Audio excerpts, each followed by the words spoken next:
How important do you think horror movies are when it comes to going to the theater?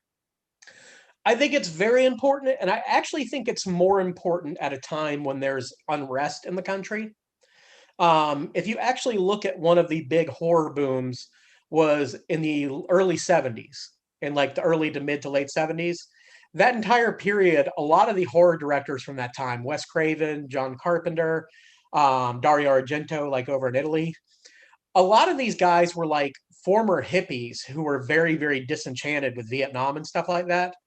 And a lot of their horror, while it might not have been directly about that, a lot of it was kind of this rejection of kind of what Vietnam brought. Like, for example, Last House on the Left, which is one of Wes Craven's earliest films. It's about where these hillbillies like rape and murder these two girls, and the parents exact revenge. And at the end of the movie, you're like, are the parents that much better because the way they've exacted revenge has been so much more savage?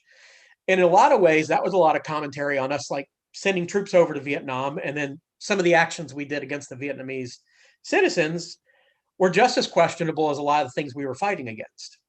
And a lot of times you can have commentary of that nature in film. I mean, probably the best example in the last couple of years has been Get Out, where Yes. Jordan Peele's movies have been incredible at kind of expressing a lot of strong social issues at the time and really addressing them through horror. And that's the thing is horror doesn't always have to be like, okay, a masked guy's chasing babysitters.